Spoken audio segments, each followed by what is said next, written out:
what is your thought process of companies like that who have been a staple of helping the economy in Washington? We know that Arrow has a huge facility and takes up almost 2 city blocks in where they're located. You know, what's that possibility of them just leaving the whole state, or how it affects the state altogether? Yeah, I think it's huge. From a tax standpoint, I didn't sign an NDA, so I can say this. Aero Precision was going to leave when the state did this assault rifle ban, and the governor himself made some tax exemptions so that they would stay. He came down to the Aero facility in person to ask them to stay. So from just a revenue standpoint for the state, if you're a state, it's in your best interest to have firearms manufacturers in your state because they make a lot of money and they pay a lot of taxes on that money. It's one of the more taxed things you produce. I don't blame any company for leaving. Like I said, Aero Precision is actually one of the companies that won't ship to Washington. In their own state, they won't do it. So they're named in litigation against the state, so they claim they're being extra cautious during their litigation phase against the state of Washington. But we do know that is in fact just mumbo jumbo because they can ship many parts to Washington state residents and they just don't. So I don't blame states that want to leave at all, or companies that want to leave. I don't blame them. And yeah, it's tough. Like I said, I mean, I've run my channel here now since the ban about 2 years, and we even went and got our FFL SOT so that we could continue to operate basically under threat of ATF throwing me in prison is what made us sign up for it. As I said, I was operating an FFL without a license by just shooting guns on YouTube, which is really cool. That's a whole nother story. But we got ours. So we got ours, and yeah, it's tough. I mean, I would encourage them to pour into local events that people put on and host. I think that is one, really affordable for companies to throw a few $1,000s at range events to make them a great time for the people who show up. And then two, I think it's the most crucial thing to show them that even though they're not in that state, they still support the cause and they still support events. So supporting shooting matches in Washington, supporting like Discovery Daddies get sponsors for the range days, supporting those, and then encouraging those guys to go and have more because they do, one a month, and we all work regular jobs. But if a big company went, hey, we'll send you a case of ammo or two for your range day to kind of lighten the load a little bit, I think that would open it up to more things. So okay, yeah, I mean, it's tough.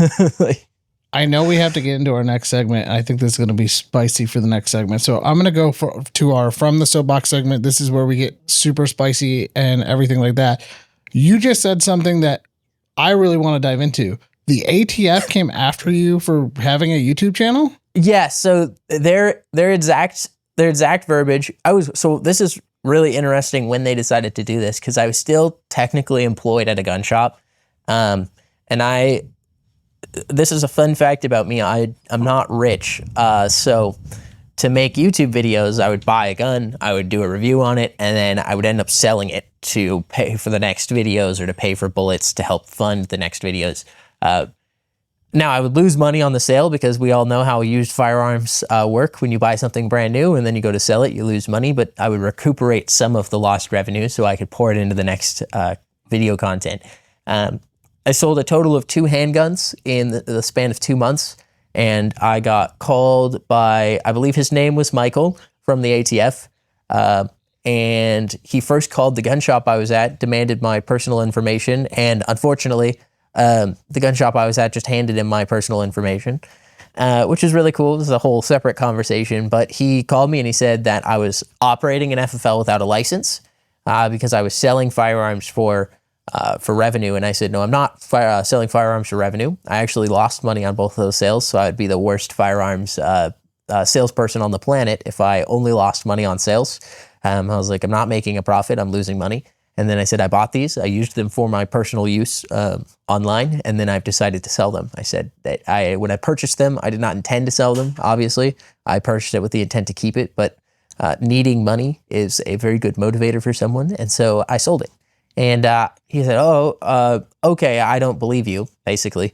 Hung up on me, called me back an hour later, said that I need to file for my FFL or he would send a car to pick me up because I am operating an FFL without a license by way of making firearms content online. some people might remember like a little news tidbit that came out where the ATF had said that they would start prosecuting people on like making YouTube videos. I can't remember the exact article, but I was definitely one of those people. And so the next day we signed up for our FFL, and which is really tough, by the way, when you don't own a home, to be able to file where you're going to have your own FFL. So luckily, one of the guys on our channel is a little more well off. He was able to purchase a house, so he out of his condo went through the 8-month ordeal of getting his condo to approve him having an FFL for us to not buy and sell firearms, but just receive firearms so we can make YouTube videos online and then get rid of them. Because in many instances we don't want them, or we don't have room for all the firearms that we have. So I'd love to be able to collect everything, but I'm sure you've seen my videos. You know that most of the money goes into the dirt down the range. So this just blows my mind, because you're the first one who actually has told me they've gotten a phone call. I've talked to other YouTubers who have since gotten their FFL to make life easier on them so they could get things in easier. But they also have told me that they were told by their the auditor, or not the auditor, the agent in charge of doing their FFL paperwork, who came to inspect everything, that they were on a list of people who were going to get inspected anyways because of the vast number of guns they were getting. So yep. Which is, by the way, unconstitutional. Thank you, firearms registry that supposedly does not exist, for violating my rights and getting me on the radar enough that I got called and threatened. But we don't, there's no firearms registry. There's no list of purchases. So that's all fake. But yeah, no, they 100%, if you make gun content online and you are seen with a bunch of firearms, you're on a list. I think I got called because my state was really easy to prosecute in. It's kind of not a gun-friendly state. So yeah. Kailey, you want to...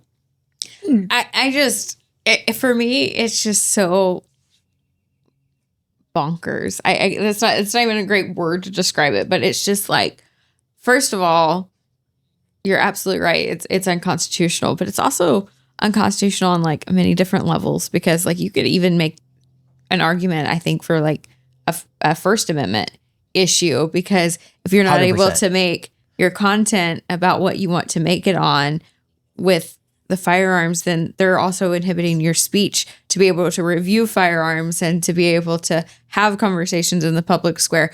There's just a lot to dive into, all of the things that were wrong with that situation. But I think it's very admirable that you all stayed firm. You fought an 8-month battle to get your FFL so that you can continue to fuel the community.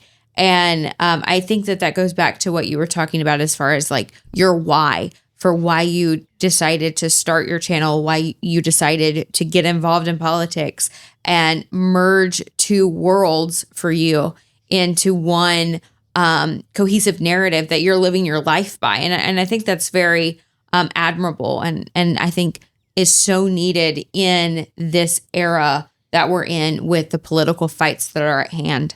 Yeah, it's definitely one of those things where you don't want to have to, like, you really don't want to admit that it's a struggle, but it's a struggle. So I think I double down on it. A lot of people are really quick to throw shade in this state, and it feels like people are kind of bitter when creators leave or when companies leave. But I'm not one of those people. I'm not bitter. I understand. I really understand, and it's getting harder and harder.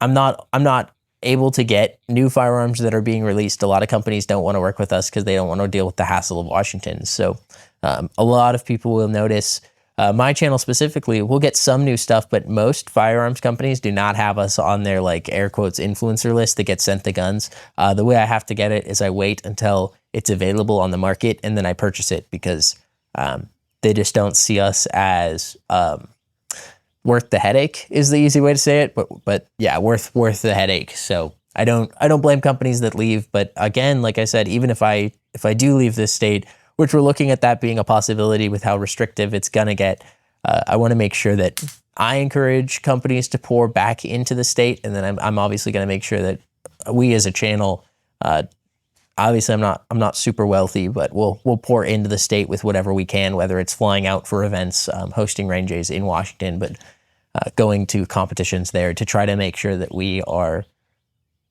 pouring into the community and changing that narrative for the next generation.